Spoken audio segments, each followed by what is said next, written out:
Imagine a quiet Christmas Eve in 1945. A loving family, a warm home, and the promise of a holiday morning filled with laughter. But when the sun rose, 5 children were gone, vanished into thin air. A house reduced to ash, a story riddled with questions. What really happened to the Sodder children? The Sodder family tragedy is one of the most haunting unsolved mysteries in American history. It's a story that's not just unsettling because of what happened, but because of what might have happened. It's a case filled with suspicious events, cryptic clues, and a family's relentless search for answers. Even decades later, the story of the Sodder children sends chills down the spine. And today, we're diving into every eerie detail. The Sodder family lived a quiet life in Fayetteville, West Virginia. George and Jenny Sodder had 10 children, 9 of which they stayed with, and their home was a lively, happy place.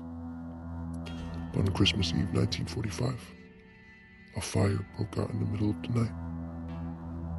George and Jenny escaped the blaze, along with 4 of their children. But the other 5, they were never seen again. Initially, it seemed like a horrific accident, a tragic fire that claimed 5 young lives. But as the days turned into weeks, and the weeks turned into months, strange details began to emerge. The official explanation didn't make sense. The family's heartbreak turned into suspicion. What really caused the fire? And more importantly, where were the missing children?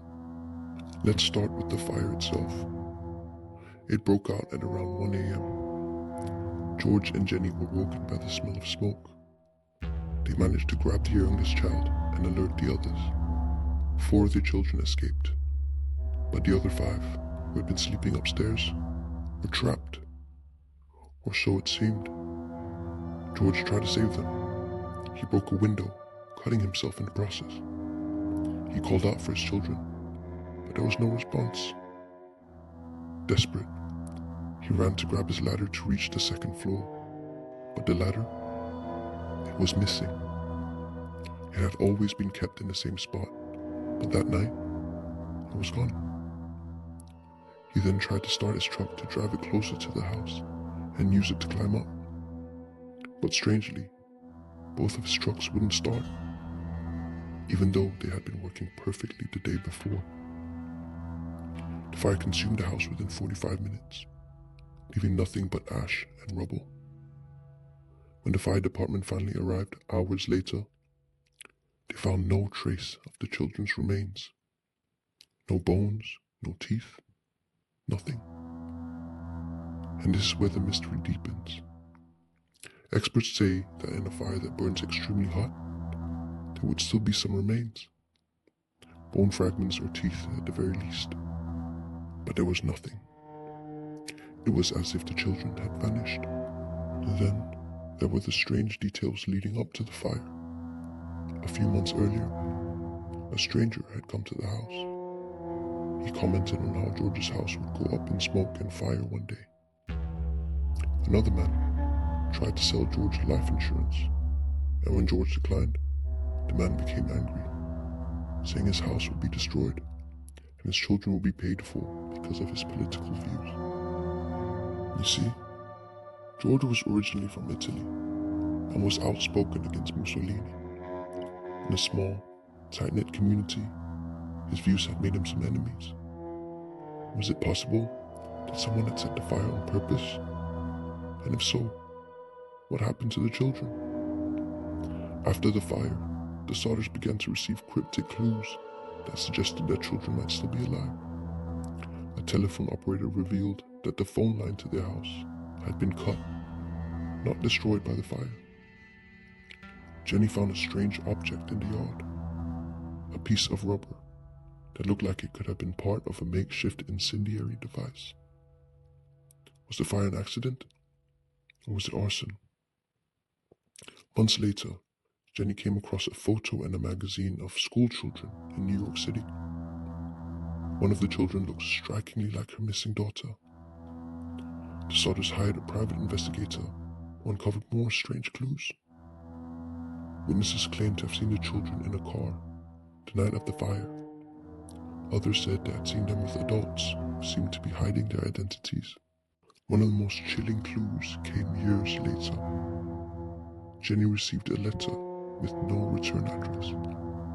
Inside was a photograph of a man in his 20s, and on the back the words, Louis Sodder, I love Brother Frankie, ILIL boys, A90132 or 35. Louis was one of the missing Sodder children.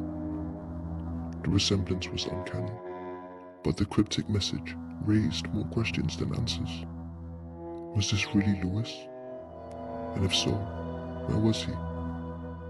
Adding to the mystery, some neighbors reported seeing unfamiliar vehicles in the area that night, including a truck that was parked along the main road, its occupants watching the fire. There were also rumors of a group of men spotted carrying buckets of liquid near the Sodder home hours before the fire started. Could these have been conspirators? And if so, why target the Sodder family? Jenny Sodder, devastated by the loss of her children, began conducting her own experiments at home. She burned animal bones to see if they would completely disintegrate. They didn't. This only deepened her belief that her children's remains had not been in the fire. She also noted that household appliances in the rubble had been identifiable, yet her children's bones were supposedly completely destroyed. The contradictions were too glaring to ignore. In the years following the tragedy, the Sodders received reports from people across the country claiming to have seen their children. Some said they saw 2 of them in Florida, others in Texas. A woman in Charleston, West Virginia, claimed she had met the children and that they were accompanied by 2 men and 2 women of Italian descent. Every lead was pursued, but none ever provided concrete answers.